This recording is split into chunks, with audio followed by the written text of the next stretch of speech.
Vous avez donc une terrine, ce qu'on appelle, de bébés orchidées fraîchement nouveau-nés, et puis une terrine de bébés orchidées déjà nettement plus aguerris, qui ont maintenant presque 1 an. Ophrys fuciflora, Aceras anthropophorum, les noms évoquent l'exotisme, de luxuriants paysages, des vols de papillons. Et c'est d'ailleurs un voyage géographique et historique de l'orchidée que propose l'association auboise d'orchidophilie. Le centre bien-aimé de la chapelle Saint-Luc se prête à merveille à cette déambulation florale.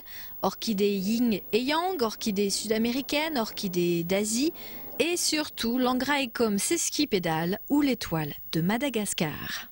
Darwin l'avait étudié de très près et il en avait déduit que, comme sa fleur est blanche et n'est parfumée que la nuit, il existait à Madagascar un papillon de nuit qui aurait une trompe très très longue, donc ça devait être un grand papillon parce que l'éperon, c'est-à-dire la partie qui contient le nectar de cette fleur, fait plus de 20 cm. Donc il fallait un papillon qui ait une trompe de plus de 20 cm. Les entomologistes ont dit c'est absolument impossible, si un tel papillon existait à Madagascar, on le saurait depuis longtemps.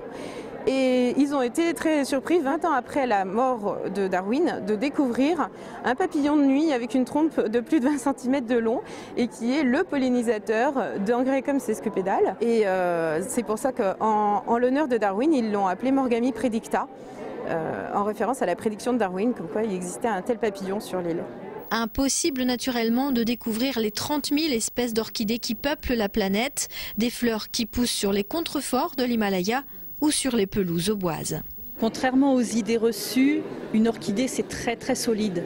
Ça n'est pas du tout la plante fragile et délicate que l'on croit en observant sa fleur. Elles sont capables de résister à des températures presque extrêmes, à la limite de la gelée.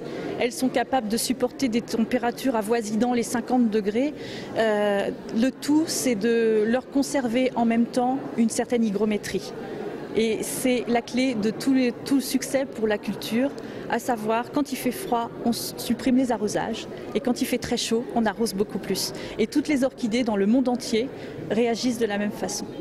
À l'exposition de l'association auboise d'orchidophilie exotique ce week-end, ce sont plus de 500 espèces d'orchidées qui ont pu être contemplées dans une scénographie très travaillée.